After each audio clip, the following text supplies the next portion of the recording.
کرتا ہوں کہ اگر کوئی آپ کو دعوت نامہ دے تو آپ پہلے سے بول دو بھائی شادی کے دن کا اگر کھانا ہے تو میں آیا بھی تو کھائے بغیر جاؤں گا، آپ میرا حساب سے ہٹا دیجئے، کھانے کا میری لسٹ میں سے نام ہٹا دیجئے۔ ایک نہیں، دو نہیں، 10 نہیں، 100 لوگ جب ایسا بولنے لگیں گے تو شادی آسان ہو جائے گی۔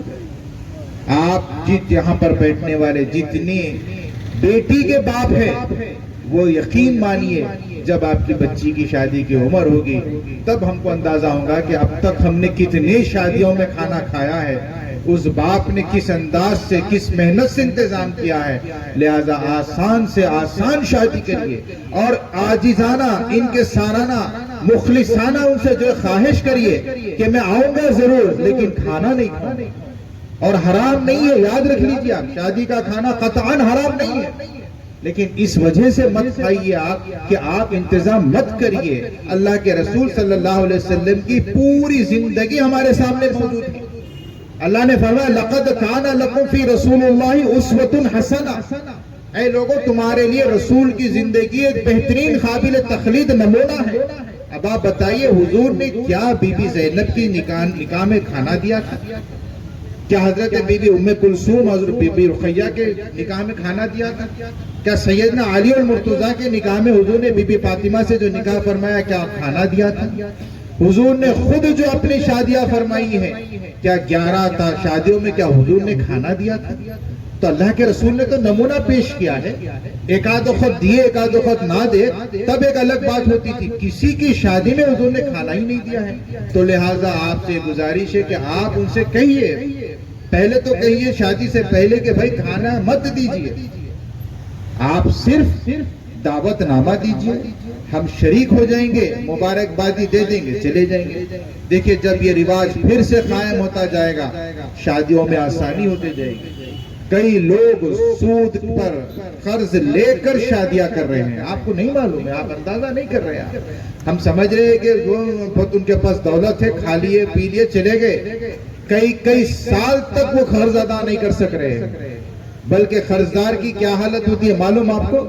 اگر واقعتاً وہ قرض ادا کرنے کی نیت میں اگر ہے تو رات کی نیند اڑ جاتی ہے اس کی فکروں میں، دن میں لوگوں سے شرماتا پھرتا ہے، اگر وہ مل جائے تو نظر چرا کر چلا جاتا ہے۔ میرے دوستو عزیزو، کیوں اسلام اتنا سخت ہے؟ اسلام ایسا مذہب ہے جو ایک مسلمان سے نظر ملانے کے لیے جو کترا رہا ہے۔ اللہ کے رسول صلی اللہ علیہ وسلم نے ارشاد فرمایا کہ اے میرے امتیو، شادی کو اتنا آسان کرو کہ زنا مشکل ہو جائے۔ اللہ اکبر، استغفر اللہ۔ ہم نے کہا نہیں یا رسول اللہ، ہم شادی کو اتنا مشکل کر دیں گے کہ زنا آسان ہو جائے گا۔ آج کیا ہے، زنا کی اڈوں پہ 5-10 ہزار روپے میں لوگ زنا کاری کر کے نکل رہے ہیں، اور وہی جائز حلال شادی کے لیے 10 لاکھ کا خرچ ہو رہا ہے۔ بڑا بتائیے ایک بچی کے سامنے جب 10 لاکھ کا ایک خرچ ہے اور 10-15 ہزار کا ایک خرچ ہے تو وہ کس طرف جائے گی؟ غیروں سے شادیاں کی جا رہی ہے، 150-200 روپے کے اسٹامپ پیپر پر کورٹ میرجز کی جا رہی ہے۔ یہ بھی یاد رکھ لیجئے کورٹ میرج حرام ہے، اسلام میں کورٹ میرج کا تصور ہی نہیں ہے۔ اس کی وجہ بتاؤں میں آپ کو، اسلام میں جو نکاح کے لیے جو شرائط ہے ان شرطوں میں سے ولی کا ہونا، لڑکی کی طرف سے ولی کا ہونا شرط عین ہے۔ اگر کوئی ولی کی طرف، لڑکی کی طرف سے کوئی ولی نہ ہو تو حضور نے فرمایا کہ اس کا نکاح ہی باطل ہے، اس کا نکاح ہی باطل ہے۔ اب کورٹ میں جا کے قاضی صاحب کے سامنے، جج صاحب کے سامنے بیٹھ کے جو نکاح کر لیتے ہیں، قبول کر لی، ایجاب و قبول، لڑکی کا کون ہے ولی؟ اور ولی کون ہوتا ہے معلوم آپ کو؟ لڑکی کا قریب ترین رشتہ دار، جیسا کہ اس کا باپ، اس کا بھائی، اس کا چچا، تایا، ماموں، بھانجا، بھتیجا، دادا، نانا، جو اس کے قریب ترین رشتہ دار ہے یہ ہوتے ہیں۔ بلکہ تعجب، اسلام کتنا اچھا مذہب ہے کہ بیٹا بھی ولی بنتا ہے ماں کی شادی میں۔ آپ بولیں گے اماں کی شادی کیسا؟ والد کا انتقال ہو گیا، والدہ دوسری شادی کرنا چاہ رہی ہے۔ اب ہمارے ماحول میں تصور ہی ختم ہو گیا۔ امام شافعی رحمت اللہ علیہ ولی بن کر اپنی والدہ کا نکاح فرمایا۔ جب آپ کی والدہ دوسرا نکاح فرما رہی تھی تو امام شافعی ولی بنے، اور یہ ولی ہوتا کیا ہے؟ ضمانت دیتا ہے کہ تم نے جس خاتون سے شادی کرے، میں ضمانت دیتا ہوں کہ یہ پاک باز ہے، یہ طاہرہ ہے، اس پر کوئی الزام نہیں ہے, کوئی بہتان نہیں ہے, وہ ضمانت ہے. جا کے کورٹ میں قاضی کے سامنے, جج کے سامنے شادی ہوگی, کیا پہچانتے ہو نا, نام پوچھتے پہلے کون ہے تم, ان کو کچھ بھی نہیں معلوم. تو بغیر ولی کے شادی نہیں ہوتی, یاد رکھ لیجئے.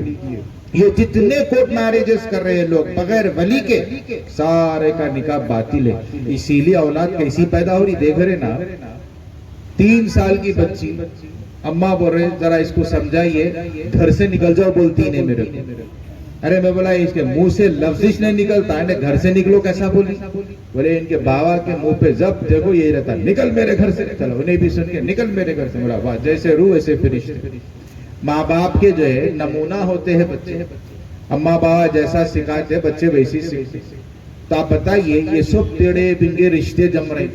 اچھا ہمارے پاس رشتے جمتے خود کیا ہوتا ہے, جہیز کا مطالبہ. آپ یاد رکھ لیجئے میری بات, آپ کسی بھی مولوی, مفتی, مولانا, علامہ, کسی بھی مدرسے سے آپ فتویٰ لا لیجئے کہ جہیز لینا جائز ہے, آپ کو کوئی مولوی کوئی فتویٰ نہیں دے.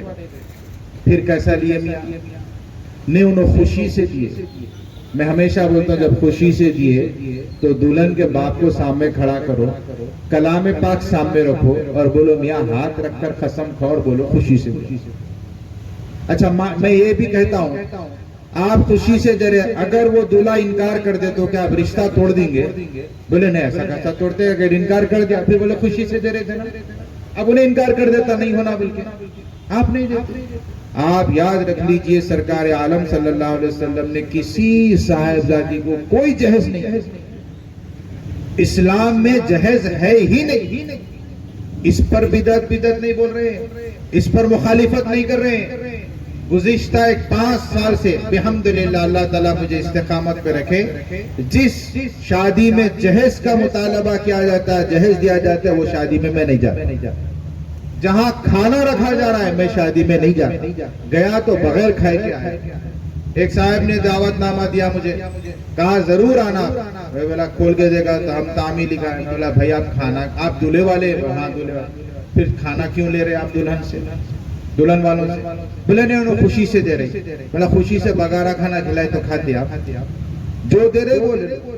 دیکھیے ہمارا مکر, ہم جہیز کا مطالبہ نہیں کریں, انہوں جو دیے قبول. اچھا ٹھیک ہے, انہوں پرانا فریج رکھا ہوا ہے 6 مہینے سے دیتے لے لیتے تھے.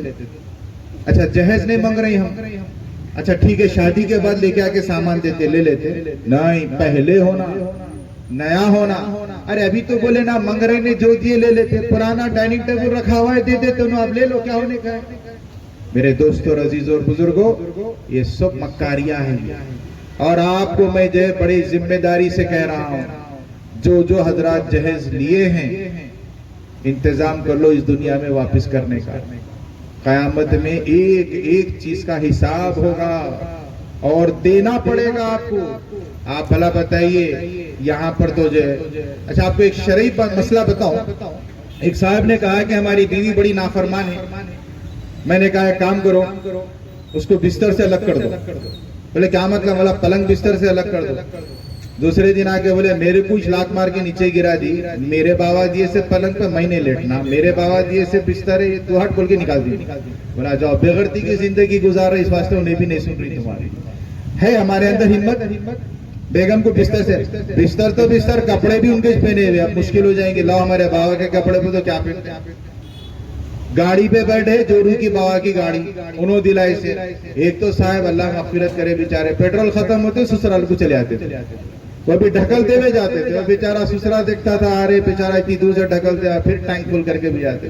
میں نے کہا یہاں ہاتھی خرید لینا مشکل نہیں ہے, اس کو پالنا بڑا مشکل ہے. کوئی بھی چندے میں تمہارے کو گاڑی دے دیتا, پیٹرول کب تک دلائے گا. اس لیے میرے دوستوں, عزیزوں اور بزرگوں, یاد رکھ لیجئے جہیز جو لیے ہیں اب واپس تو نہیں کرتے. ٹوٹا پھوٹا 50 سال سے گھس کے لے جائے کہ ہیلو ساسو ماں بول کے دے دے رہے, وہ نہیں. یا تو ان سے معافی مانگ لیجئے, وہ اس دنیا میں رہتے رہتے آپ کو معاف کر دے, یا ایسا کچھ ان کے ساتھ حسن سلوک کا معاملہ کرے کہ اس سے زیادہ ان کی مدد کر دے. آپ یاد رکھیے ماں باپ بوڑھے ہو جاتے, ایسے وقت میں ایک نوجوان آدمی طاقت قوت والا بوڑھے شخص سے یہ امید رکھ رہا ہے کہ یہ مجھے مال و دولت دے. ہونا تو یہ چاہیے کہ اس بوڑھے ہونے والے باپ سسر کو یہ کہنا کہ ابا جان آپ کچھ نہ دے، میں خود آپ کا شرعاً بیٹا بن گیا، جس طرح سے آپ کی اولاد آپ کی خدمت کرتی ہے میں بھی آپ کو پیسوں سے خدمت کروں گا۔ میرے دوستوں، عزیزوں اور بزرگوں، جب آپ اس قسم سے شادی کریں گے تو نیک اولاد ہوگی، یاد رکھ لیجیے۔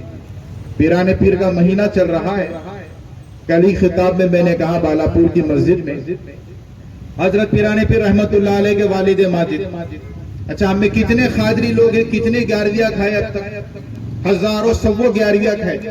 میں آپ سے پوچھتا ہوں پیران پیر کا نام بتائیے کیا؟ ایک نوجوان سے میں نے پوچھا کیا بات ہے کل غیر حاضر تھے؟ بولے سر کل 11ویں 3-4 جگہ 11ویوں میں گیا تھا میں۔ بولا کیا ہے 11ویں؟ بولو۔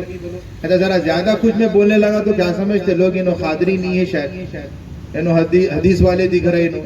ارے میرے بھائی، پیران پیر کا غلام ہوں میں، ان کی جوتی کا نقشہ دے دو، جوتی تو بہت بڑی بات ہے، جنت ہو جائیں گی میرے لیے، ان کا نقشہ دے دو، وہ اپنے سر کا تاج بنا لے کے پھر۔ میں خود خادری ہوں، میرے دادا خادری، والد خادری، پردادا خادری، مجھے بھی بیعت سلسلے خادریہ حسامیہ میں بیعت و خلافت بھی حاصل ہے۔ میں جس کسی کو بھی مرید بناؤں خادری سلسلے میں ہی بناتا، تو میں ان کا سچا پکا چاہنے والا ہوں، خالی منہ زبانی جمع خرچ کے باتیں نہیں ہے۔ آپ جو ہے مٹھائی کی دکان پہ ٹھہر کے گلاب جامن گلاب جامن گلاب جامن ایک تسبیح بھی پڑے تو آپ کا منہ میٹھا ہوتا، جانا پڑتا تھوڑے پیسے خرچ کر کے لے کے چکھنا تو میٹھا ہوتا۔ ایسا نہیں خالی حضرت پیران پیر کے غلام ہیں ہم وہ ہے، یہ نہیں، حضرت آپ کو دیکھ کے بولنا یہ میرا غلام ہے۔ یہاں دنیا میں ہولے شولے اگر حضرت کے پیچھے لگ گئے اور حضرت اچھے رہے تو نہیں تو آج کل تو ہولوں کا ہی دربار چل رہا، عجیب و غریب لوگ، داڑھی نہیں مچھی نہیں، مرشد بھی ہے انہوں۔ ارے میں نے کہا یہ کیا بات ہے، میں نے ان کو داڑھی ہے نہ کچھ چہرہ ہے ان کا؟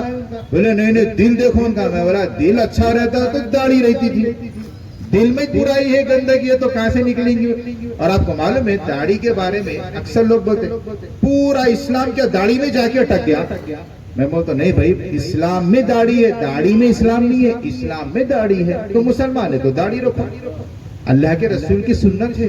ایک صاحب کا انتقال ہوا، وہ بیچارے زندگی بھر گھوٹتے رہے، مرنے سے پہلے بھی گھوٹ رہے، ہاتھ میں دم نہیں لیکن بسترا پکڑ لے تو راشا لگ رہا مگر مار رہی۔ ارے بھائی اب تو جو آخری عمر چل رہی، جانے کے قریب ہے، چلیے بھائی ایسی جو شیف کر کے چلے گئے، انتقال ہو گیا۔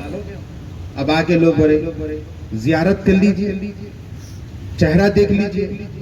بولا کیا دیکھوں چہرے میں، آنکھ ناک تو سب کچھ ہے، وہی دکھ رہا، سنت رسول ہی نہیں ہے۔ اب آپ بولیے مرنے کے بعد آتی داڑھی، مرنے کے بعد تو نہیں آتی، زندہ رہے تو نکلیں گے بالا۔ چلیے بھائی اسی حالت میں ان کی تدفین ہوگی۔ اب فرشتے آئے ہوں گے، آکے ہوا رہی ہوں پوچھیں گے، پہلے کون ہے تو پوچھو، داڑھی رہی تو تعظیم ہوتی۔ ایک واقعہ عرض کرتا ہوں، میں گاڑی پہ جا رہا تھا، ذرا سگنل جو ہے کاؤنٹ ڈاؤن شروع ہو گیا، 8 7 6 5، سامنے والے صاحب بھاگنا چاہے، اب انہوں بھگا رہی گاڑی بول کے میں بھی بھگا، ایک ان کو کیا سمجھ میں آیا کہ روک دیا، روکتے میری گاڑی پیچھے ان کو دھکا لگ گیا، رکھتے پلٹ کے گالی دینے کے لیے جو غصے میں پلٹے، منہ لال پیلا کر کے پلٹے، جیسا میرے کو دیکھتے بدل گئے، بولے کیا جی مول صاحب ایسا مارتے؟ میں بولا اللہ تیرا شکر ہے یہ داڑھی کی برکت ہے، نہیں تو ماں بہن کیا کر رہے تھے کہ پلٹے، پلٹتے تو کیا جی مول صاحب نے پوچھتے تو میں بولا اللہ اتنی تو عزت رکھ لیا۔ تو مجھے وہ بات یاد آئی، مرنے کے بعد فرشتے بھی بولتے ہوں گے کیا ہے جناب، من رکھو ماں دین، کون ہے تو، کیا ہے تیرا رب کون ہے بول۔ آپ یاد رکھ لیجئے یہ بہت بڑی سنت رسول ہے صلی اللہ علیہ وسلم، سنت انبیاء ہے، صرف رسول کی سنت نہیں، کل انبیاء کی سنت۔